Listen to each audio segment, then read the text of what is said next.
Good morning everyone, how you doing? It's Paul here from Unusual Things. Now today I am in Hollybrook Cemetery in Southampton and we have come to find the final resting place of George Henry Cavell.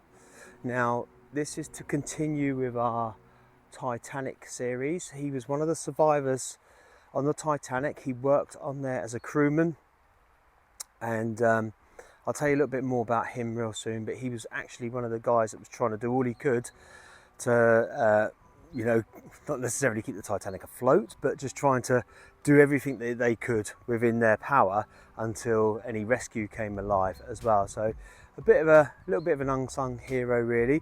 Don't forget, if you like the video today, please give it a thumbs up. If you haven't done so already, please subscribe to the channel. It's absolutely free. I'll tell you a little bit more about George Henry Cavell in a moment. But yeah, let's just continue with the survivors of the Titanic. I think it's good. I think it's interesting. I know we don't get to hear, obviously, because we don't have that many records on people, but it's good to hear a little bit of the history of some of the men and women. But it seems to be predominantly men that I'm finding at the moment on my research, who, were there on that fateful night. So yeah, hope you enjoy it. Leave your comments down below as always if you're a real Titanic buff, if you know any more information about some of these people that I'm covering, because I'm only learning as I go along. I know the basics of the history of the Titanic, but I'm only learning things about these people as I go along. I'm sure some of you viewers out there who have studied it way more than what I have, I'm sure you'll have lots more information, so please leave it down in the comments, won't you? Anyway, we'll get on now and I'll tell you a little bit, because we haven't got too much, about George Henry Cavell. Mr. George Henry Cavell was born in Southampton, Hampshire, England on the 4th of December 1889. His parents were George Henry Cavell, 1863 to 1927, a marine fireman, and Alice Florence Purkiss, 1865 to 1945, both Hampshire natives who had married in Southampton in 1888. One of a reported 13 children, his only known siblings were Ellen Jane, later Mrs. Alfred Maynor, Rose Mathilda, Alice Florence, Lily Elizabeth, Alice Maud, and Frederick Ernest. Cavell first appears on the 1891 census living with his family at 28 Chapel Street, St Mary's, Southampton, and by the time of the 1901 census the family were living at 25 Chantry Road, Southampton, and his father was by then described as a general labourer. The family had moved to 46 Russell Street in the same city by the time of the 1911 census, although George is absent from the household and was listed elsewhere at Bermuda House. George, who was unmarried, signed on the Titanic on the 6th of April 1912, giving his address as Lower East Road, Shoaling. He had previously served on the Adriatic, Oceanic and Olympic before joining the Titanic, and had worked with the White Star Line for 18 months by that point. On the evening of the 14th of April, Cavell was on the 8 to 12 watch and was alone in starboard coal bunker in boiler room 4 at the time of the collision. He felt a shock and the piles of coal around him collapsed, covering him, and from which he had a job freeing himself. Hearing warning bells that the watertight doors were closing, Cavell then managed to get into the stoke hold, but upon arriving he was surprised by the lights suddenly extinguishing. He then left the stokehold via an escape ladder to fetch lamps and went to Scotland Road, where he saw steerage, passengers, many wet through and clinging to lifebelts, being told to remain calm by stewards. It was here he ascertained from a colleague that the ship had struck an iceberg. He fetched the lamps and returned to the stokehold, but by the time he had returned the lights had come back on and he received orders to start drawing the fires. Whilst doing this, water started to flood through the floor plates, which rose about a foot above Cavell. He left the station and returned to Scotland Road, but found it deserted. Believing that there was no danger, he briefly returned to Boiler Room 4, but found it deserted again. He again made his way up top, to the boat deck. Upon reaching the aft starboard boat deck, Cavell noted that there were still lifeboats remaining. One was still hanging in the davits, whilst the other was being lowered, and the only people on deck were a handful of firemen and a crew lowering the boat, including an unidentified officer.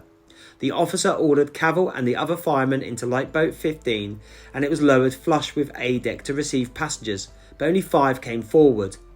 Boat 15 was then lowered again to become flush with B deck, and calls for more passengers was met with a large crowd of third-class passengers appearing and gathering around, which Cavell estimated to be around 60 in total, and what he believed to be all women and children, with a few men standing back.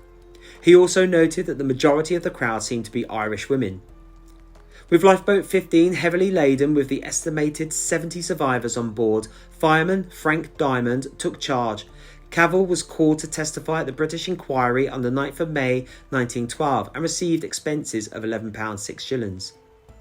George returned to the sea, serving on ships including the Olympic, Braemar Castle, Carnarvon Castle, Armadale Castle, Warwick Castle and Rothesay Castle, and continued to serve in the merchant service throughout the duration of World War I. He was married in Southampton in 1919 to Kate Elizabeth Barber. The couple would have no children. Cavell later left the sea and worked as a fitter's mate. By the time of the 1939 register, he and his wife were residents of 2 the Pope's buildings in Southampton.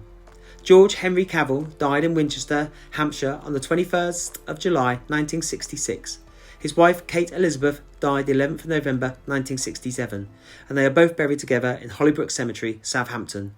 Section L16, plot 46, possibly an unmarked grave. So there's all the information there on George Henry Cavell.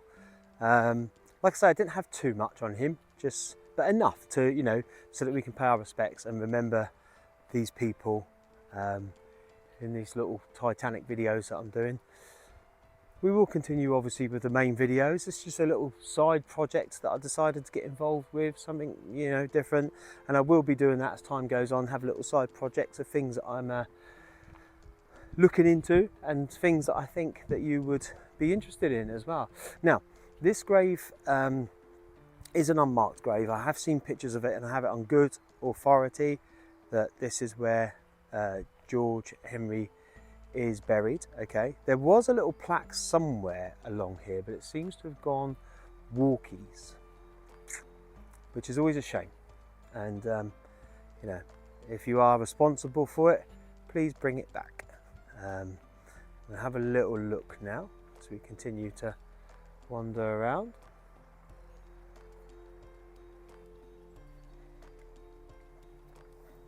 You know what? I think I found it.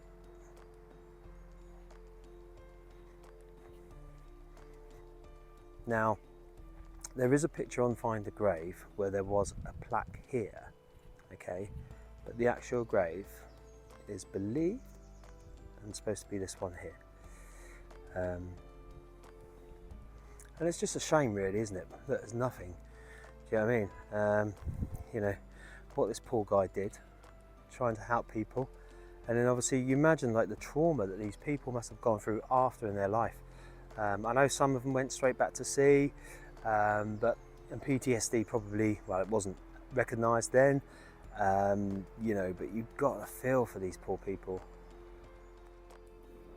So there we had the final resting place of George Henry Cavell. Thank you, George, for trying to do your best on that evening and trying to help those people as best as you could.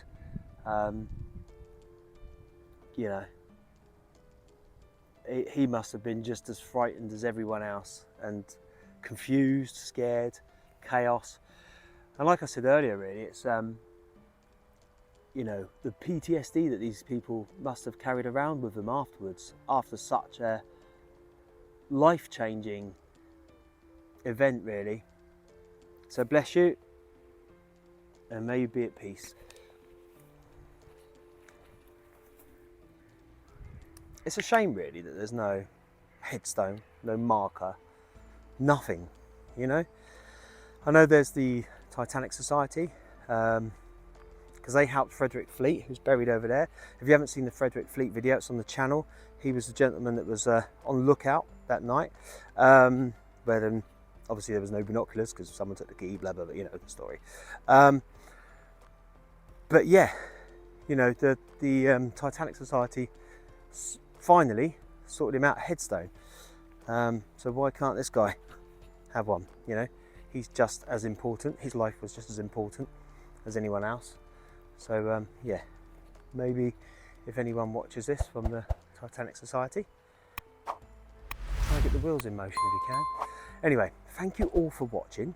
I hope you're enjoying these little Titanic videos, and leave your comments down below. If you haven't done so already, please subscribe to the channel. It's absolutely free, it doesn't cost you a thing, and hit the like as well if you like it. Okay, I will see you all on the next one.